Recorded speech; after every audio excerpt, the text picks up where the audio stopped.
주전 626년에 20대 젊은 나이로 이제 소명을 받았습니다. 그리고 유다가 바벨론에게 패망당하는 주전 587년까지 40년이란 긴 세월 동안 활동을 했습니다. 그러니까 나라가 망할 때도 예언자로 있었기 때문에 나라가 멸망당하는 것을 직접 눈으로 다 봤습니다. 그러니까 그것만큼 비통한 일도 없을 것입니다. 예루살렘 성은 완전히 파괴가 됐고 성전도 파괴됐습니다. 그리고 성전에 있는 모든 기물들은 다 약탈당했고, 그리고 많은 마을들이 불에 탔습니다. 심지어 당시의 왕이었던 시드기야 왕은 밤에 도망치다가 붙잡혀서 그가 보는 앞에서 두 아들이 살해가 됐고, 그리고 그는 두 눈이 뽑혀서 쇠사슬에 묶여서 바벨론으로 끌려갔습니다.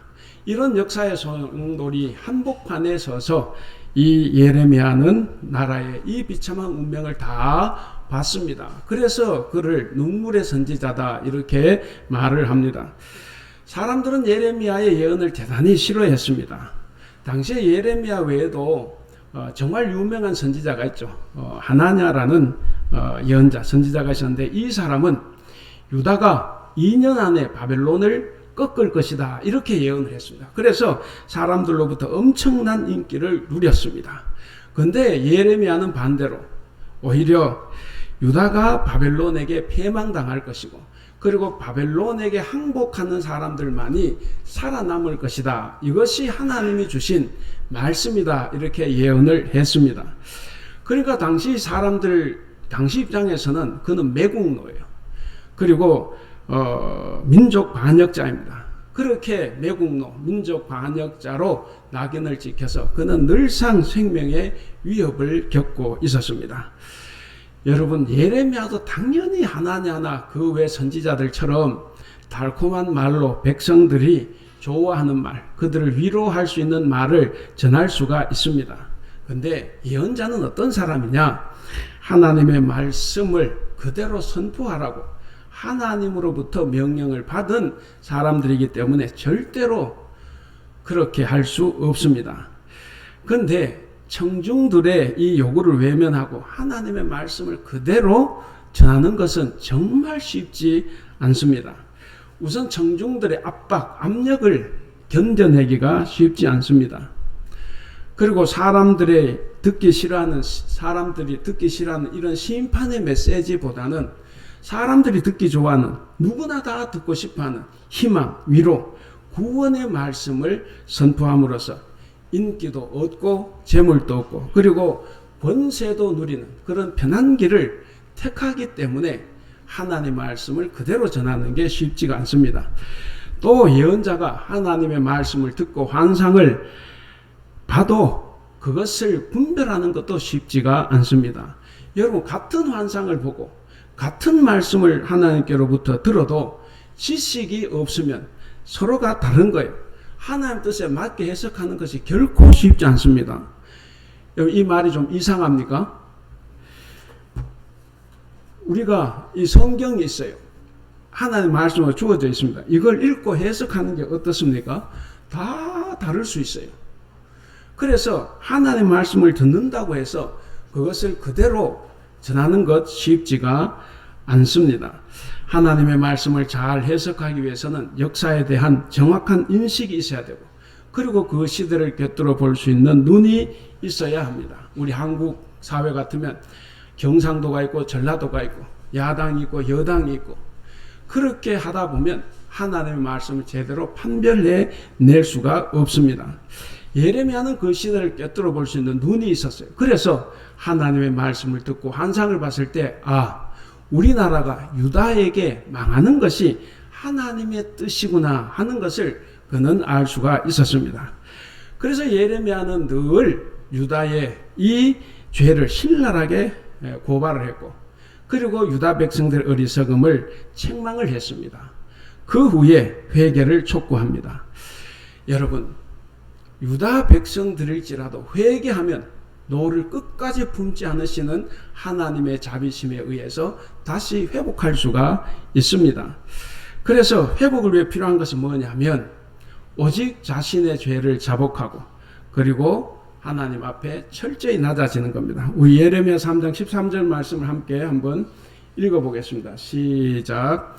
너는 오직 네 죄를 자복하라. 이는 내 하나님 여호와를 배반하고 내 길로 달려 이방인들에게로 나아가 모든 푸른 나무 아래로 가서 내 목소리를 듣지 아니하였음이라. 여호와의 말씀이니라.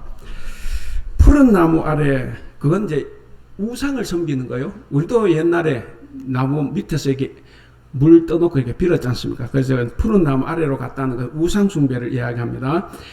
자, 이렇듯 하나님께서는 유다의 회개를 기다리셨습니다. 그런데 그렇게 기다렸지만 유다 백성들은 결코 회개하지 않았습니다. 물론 그들이 하나님의 사랑과 자비에 근거해서 회개를 하기는 했어요. 회개를 하기는 했지만 그것은 진정한 회개가 아니라 위선적인 회개였습니다. 그들은 자신들의 욕심을 채우기 위해서 하나님의 사랑과 자비조차도 악용하는 그런 악랄함을 그들은 보여줬습니다. 사랑하는 성도 여러분, 오직 유일하신 하나님 앞에서 철저하고 완전한 회개는 어떻게 하는 것일까? 우리가 한번 생각을 해보면 좋겠습니다. 자, 오늘은 이제 성령 강림절후 14번째 주일입니다. 우리는 성도, 그리스도인, 하나님의 백성입니다. 그럼에도 불구하고 우리도 다 죄를 짓고 살아갑니다. 목사라고 해서 죄 안 짓고 살아가지 않죠. 다 죄를 짓고 살아가고 있습니다. 그러나 그럴 때라도 낙심하지 말고 우리의 행위를 진심으로 회개하고 돌아서면 하나님께서는 우리를 다 용서해 주시고 회복시켜 주십니다. 이것을 믿고 우리가 이번 한 주간 우리가 훈련할 신앙 내용은 죄를 회개하고 삶을 변화시키기입니다. 우리의 죄를 회개하고 삶을 변화시켜 볼 수 있는 이번 한 주간이 되기 위해서 오늘 본문 말씀에서 함께 살펴보며 은혜를 나누겠습니다. 자, 먼저 11절 12절을 보시면 하나님께서는 회개하지 않는 유다 백성에게 엄청난 심판이 몰려올 것이라고 경고를 하십니다. 우리 11절 12절 같이 한번 읽어볼까요? 시작. 그때에 이 백성과 예루살렘에 전할 자가 있어서 뜨거운 바람이 광야에 있는 헐벗은 산에서 내 딸 백성에게 불어온다 하리라. 이는 키질하기 위함도 아니요 정결하게 하려 함도 아니며 이보다 더 강한 바람이 나를 위하여 오리니 이제 내가 그들에게 심판을 행할 것이라. 자, 여기 보면 그가 지금까지 여러분 생각해보세요. 얼마나 많은 선지자들이 있었습니까? 수많은 선지자들이 지금까지 회개하라고 경고를 해왔음에도 불구하고 유대 백성들이 결국 듣지 않았습니다. 끝까지 듣지 않았을 때 하나님께서는 그들에게 이 말 심판이 얼마나 무서운가 하는 것을 11절 12절이 지금 보여주고 있습니다. 하나님이 유다 백성에게 내리실 최종적인 심판을 뭐라고 표현합니까? 11절 보면 뜨거운 바람 그랬습니다. 그리고 12절에서 뭐라 그럽니까? 뜨거운 바람보다 더 강한 바람 이렇게 이야기를 합니다. 자, 그래서 바로 이 바람, 뜨거운 바람, 강한 바람에 하나님의 심판을 비유했습니다. 그리고 이 바람은 어떤 바람이냐? 12절에 나오는 대로 11절 끝에 나오는 대로 키질하기 위함도 아니요 정결하게 하려 함도 아니다라고 했습니다. 여러분 이거 키질 왜 합니까? 알곡과 쭉정이를 가르기 위해서 하는 것 아니에요. 근데 그거 하는 게 아니에요. 그러니까 뭡니까? 알곡이나 쭉정이나 다 하나님께서 심판하시겠다라고 하는 겁니다. 그러니까 재앙이 유다에 전면적으로 임하겠다 하는 것을 지금 말씀하고 있습니다. 이 뜨거운 바람은 뭐냐면 사막의 바람이에요. 이 뜨거운 바람은 무척 뜨겁고 건조하기 때문에 모든 것을 다 말려버리는 그런 뜨거운 정말 바람입니다. 그러니까 뭐예요? 유다를 치기 위해서 북쪽에서 내려오는 침략자들이 얼마나 강하고 무서운가. 그들의 파괴력이 엄청나서 유다는 그저 속수무책으로 당하기만 한다는 겁니다. 그래서 나라가 파괴되고 혼란과 혼돈, 공허와 두려움만 남을 것이다 라고 하는 경고의 말씀으로 지금 주어지고 있습니다. 그래서 결국 이 바람은 뭡니까? 바벨론의 바람이죠. 바벨론이 유다를 침공한다라고 하는 의미입니다. 정말 이 바벨론의 유다 침공은 유다를 완전히 말라 비틀어지게 했습니다. 정말 뜨거운 열풍이 부은 거예요. 그리고 이 뜨거운 열풍이 하루만 불고 만 게 아니에요. 수년 동안 임했습니다. 바벨론의 처음 침공이 주전 605년입니다. 주전 605년부터 마지막 587년 멸망할 때까지 몇 년입니까? 18년, 거의 20년 동안 이 뜨거운 바람이 유다를 휘몰아쳤습니다. 이런 무서운 바벨론 침공으로 유다는 완전히 초토화되었고 사람들은 살해되었거나 다 포로로 끌려갔습니다. 하나님께서는 이 바람을 보내시기 전에 끊임없이 심판을 경고하면서 회개하라고 권면했습니다. 그러나 유다는 이 권고를 무시하고 계속 악을 저질렀습니다. 이에 하나님은 당신이 경고하신 대로 뜨거운 심판의 바람을 불게 하셔서 그 땅을 완전히 정말 처절하게 멸망시키고 말았습니다. 사랑하는 성도 여러분, 우리도 하나님을 섬긴다, 믿는다고 하면서도 하나님을 경외하지 않고 자기 고집을 계속하고 악을 행하며 그렇게 살아간다고 하면 이 뜨거운 심판의 바람이 우리에게도 불어 닥칠 것입니다. 그때 우리도 세상과 함께 멸망당할 수밖에 없습니다. 그러므로 우리는 생각해 봐야 됩니다. 분명히 우리는 유다 백성이 아니에요. 유다 백성들과는 다릅니다.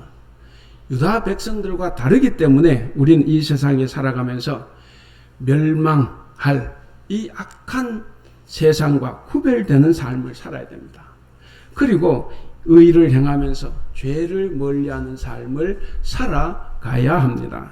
그래서 우리 가운데 한 사람도 빠짐없이 다 하나님의 구원 자리에 들 수 있기를 바랍니다.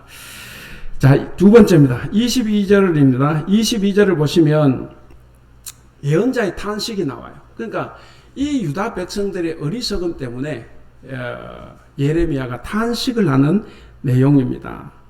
하나님이 내리신 재앙으로 땅은 황폐해졌고 백성들은 고통당하고 있는데 예레미야가 지금 하는 말은 이것은 하나님의 책임이 아니라 바로 너희들의 책임이다. 너희들의 죄 때문에 이런 일이 생겨났다라는 것을 말하고 있습니다. 그러니까 이 모든 일이 일어나는 것은 바로 유다 백성들의 어리석음과 완고함 때문이에요. 22절을 우리가 공동번역으로 한번 읽어보겠습니다. 공동번역으로 한번 읽어보겠습니다. 시작. 내 백성은 참으로 어리석구나. 이렇게도 나의 속을 모르다니.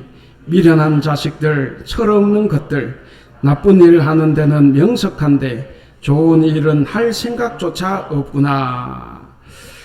그러니까 이스라엘은 너무 악한 거죠. 악할 뿐만 아니라, 그러니까 천성적으로 악한데, 천성적으로 악할 뿐만 아니라 악한 일을 생각해내고 그리고 그 생각한 악한 일을 실천하는데 아주 고수라는 겁니다. 선수라는 거예요. 한마디로 말해서 주님을 믿는 주의 백성들이 미련하고 고집만 세서 하나님의 뜻에 따라 바르게 살 생각은 하지 않고 그저 악한 짓만 생각하고 악한 짓만 행하고 살아간다는 이야기입니다.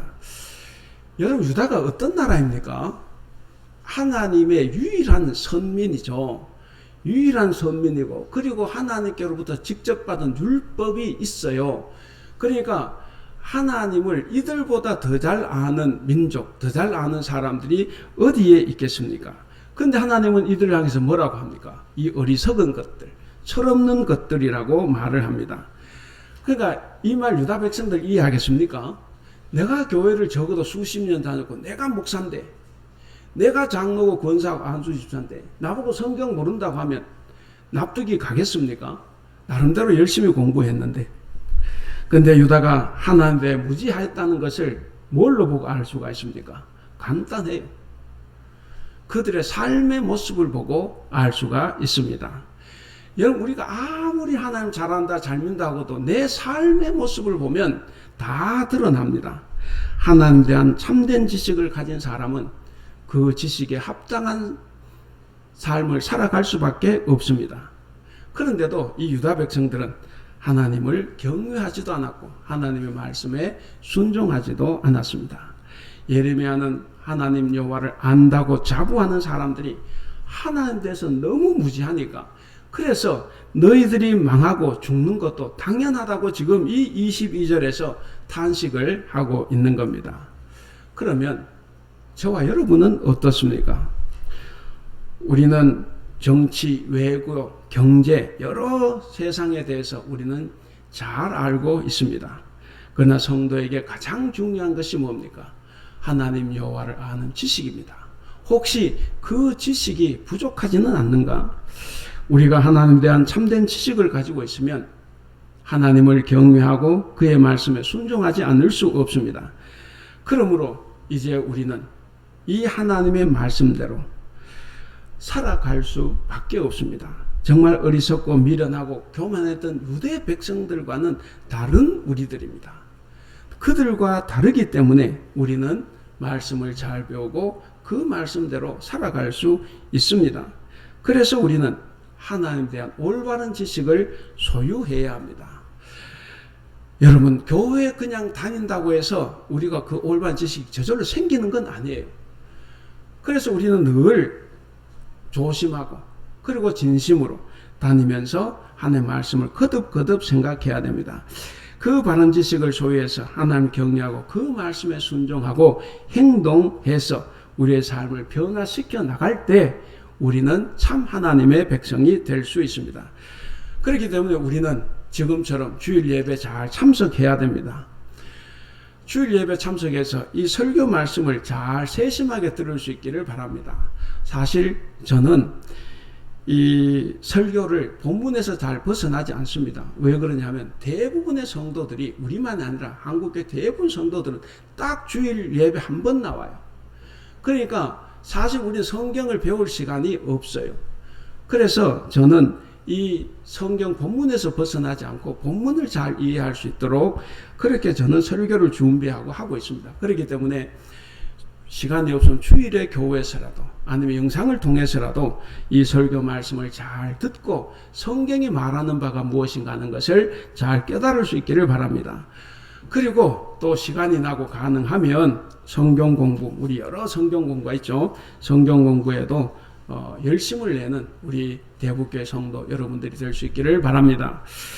자, 세 번째는 23절에서 26절입니다. 23절에서 26절 여기 보면 범죄한 유다가 하나님부터 심판을 받는데 그 심판이 정말 처절한 파멸이라는 것을 여기서 말해주고 있습니다. 하나님의 백성인데 하나님께서 아주 처절한 심판을 내리시는 것을 볼 수가 있습니다. 특히 여기서 중요한 것이 이거예요. 이 유다를 심판하시는데 그 유다의 심판으로 해서 이 피조 세계가, 하나님이 창조하신 세계가 다 뒤흔들린다는 것입니다. 우리 23절 같이 한번 읽어볼까요? 23절 시작. 보라, 내가 땅을 본즉 혼돈하고 공허하며 하늘에는 빛이 없으며. 24절에 내가 산들을 본즉 다 진동하며 작은 산들도 요동하며. 25절 내가 본즉 사람이 없으며 공중의 새가 다 날아갔으며. 자, 이렇게 됐는데, 어쨌든 23절을 보면 앞으로 세상에 임할 파괴가 어떤 거라는 겁니까? 잘 보시면 천지 창조 이전에 혼란한 상태로 다시 돌아간다 하는 것을 연상을 시킵니다. 창세기 1장 2절에 어떻습니까? 땅은 혼돈하고 공허하며 그랬습니다. 그때 사용된 혼돈과 공허라는 표현을 여기 23절에서 그대로 사용하고 있습니다. 그리고 파괴하는, 제가 방금 23절에서 25절 읽었잖아요. 그 파괴되는 순서도 역시 창세기 1장의 창조의 순서와 거의 동일합니다. 그 말들이 그대로 인용이 되어 있어요. 그러니까 뭡니까? 오늘 이 본문은 창조의 순서에 따라서 진행되는 혼돈으로의 역창조를 이야기를 합니다. 그러니까 하나님이 천지를 창조하셨을 때 보시기에 좋았더라 그렇게 말씀하셨지 않습니까? 근데 인간의 죄로 말미암아서 이제는 모든 것이 하나님 보시기에 악하게 됐다. 이렇게 표현을 하고 있습니다. 여러분, 하나님은 정말 오래 참아주십니다. 그러나 하나님의 경고가 반복적으로 무시될 때 하나님께서는 무서운 심판을 보낸다는 것을 우리가 알 수가 있습니다. 사랑하는 성도 여러분, 우리가 여기서 깨달을 수 있는 게 뭡니까? 오늘날 우리 세상을 보면 우리가 알 수 있는 게 있어요. 죄가 끼치는 바로 심각한 영향입니다. 심대한 영향이에요. 죄는 심각한 파괴를 초래합니다. 죄는 하나님께서 창조하신 이 세상을 완전히 파괴시켜 버립니다. 결국 죄는 뭐냐면 우리의 모든 것을 다 파괴하고 맙니다.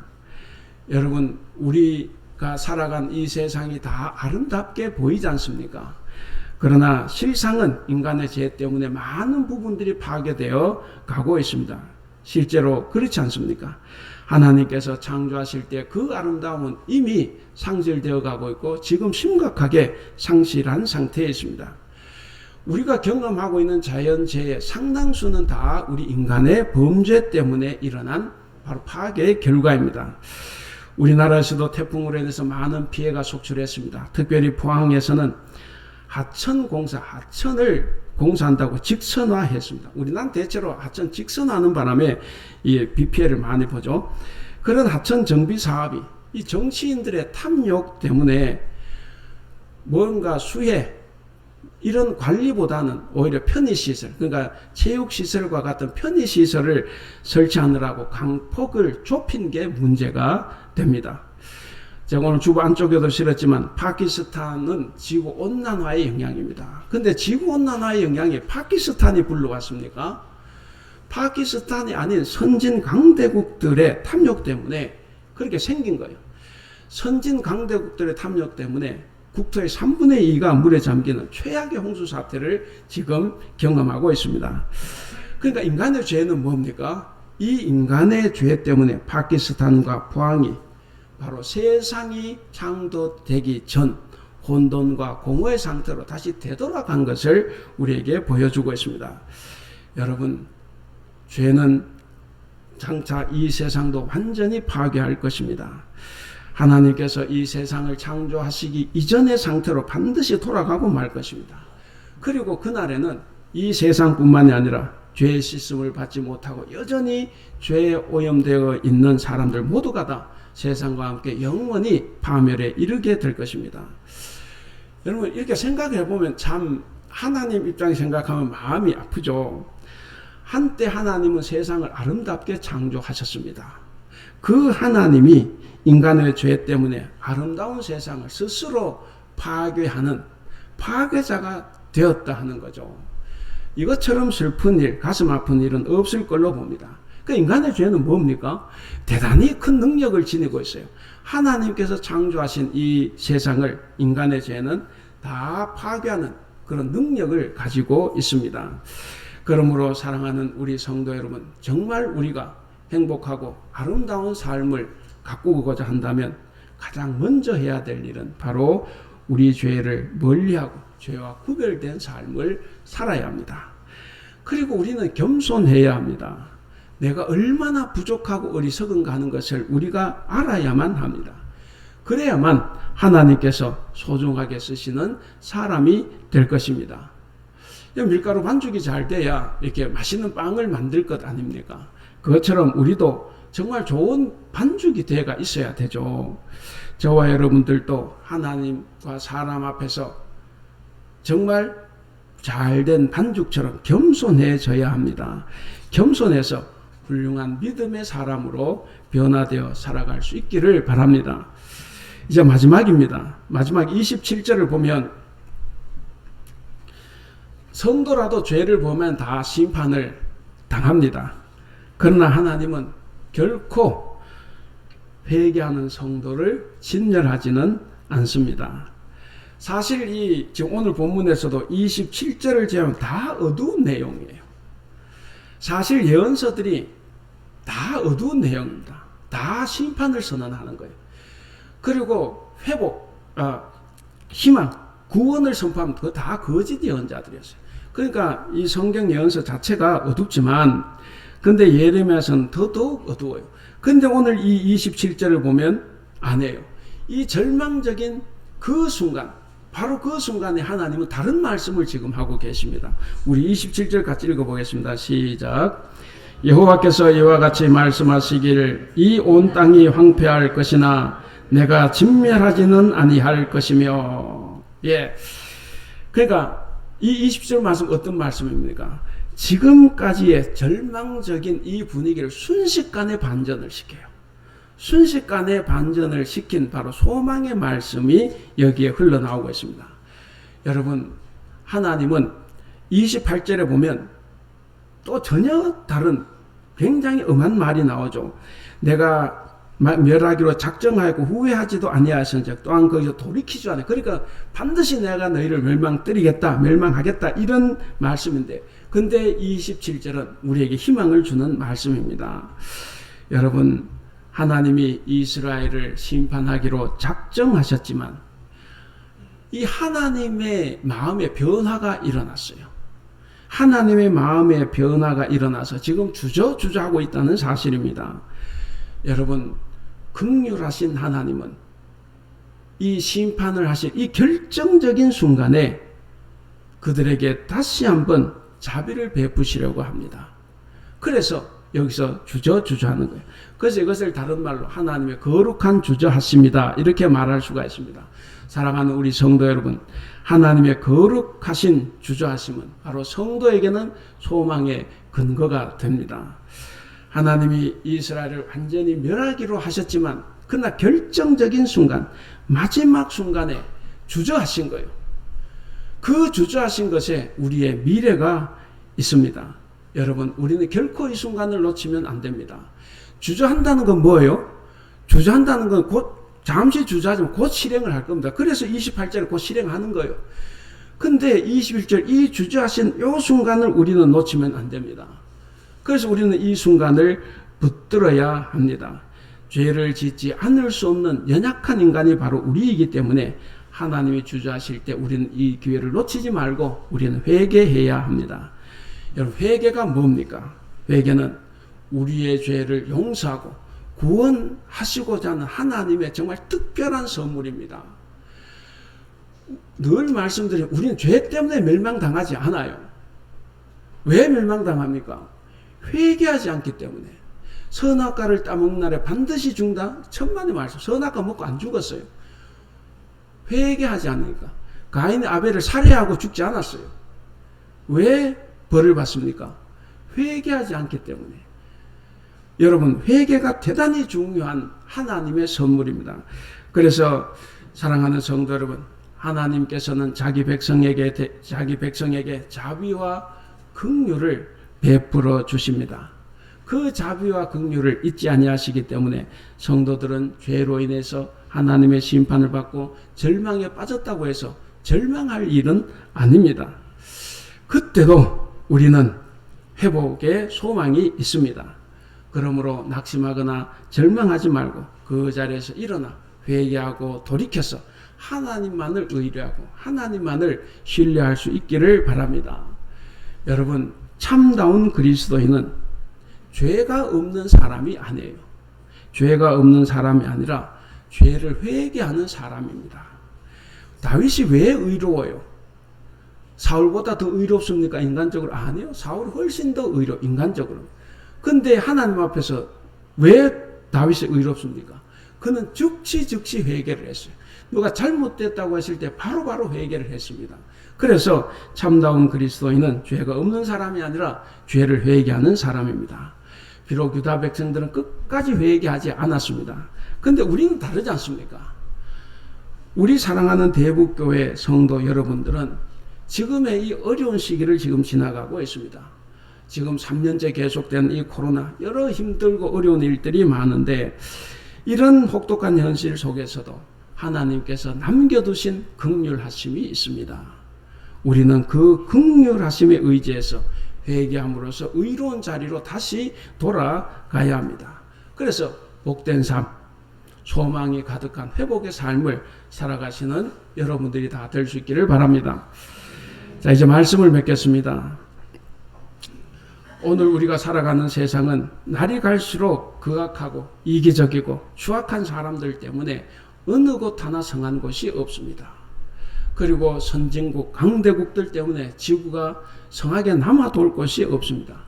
그래서 지금 지구촌 곳곳에서 일어나는 온갖 자연재해, 그리고 극심한 환경오염, 시시각각 현실화되는 미래에 대한 공포는 다 인간의 죄악들 때문입니다. 그러나 우리는 이렇게 허물어져가는 세상을 보고 절망하거나 낙심할 필요는 없습니다. 우리는 하나님의 용사, 하나님의 의의 용사로 일어나서 하나님의 뜻을 따른다고 하면 죄악으로 치닫는 이 세상마저도 우리는 선하게 바르게 이끌어 갈 수 있습니다. 오늘 설교 제목 같이 한번 읽어보겠습니다. 제목 시작. 그리스도인 회개만이 살 길인 사람. 사랑하는 우리 성도 여러분, 우리가 살 길은 회개에 달려 있습니다. 그래서 죄를 짓고 절망의 자리에 들었다고 할지라도 그 자리에서 죄를 회개하고 우리의 삶을 변화시켜 가야 합니다. 우리가 회개하면 하나님께서는 반드시 우리의 삶을 변화시켜 주실 수 있습니다. 따라서 우리 사랑하는 대북교회 성도 여러분, 그리고 오늘 또 영상으로 예배하는 우리 성도 여러분, 이번 성령 강림절후 14번째 주간에는 어떤 절망적인 상황, 어떤 어려운 상황에서도 그 상황을 이기시는 우리 하나님을 바라볼 수 있기를 바랍니다. 그리고 진실과 공평과 정의로운 삶을 살아가시기를 바랍니다. 그 훈련을 하는 여러분들이 될 수 있기를 바랍니다. 그래서 하나님의 회복과 치유를 경험하며 살아가는 여러분 모두가 다 될 수 있기를 주님의 이름으로 축원합니다. 기도하겠습니다.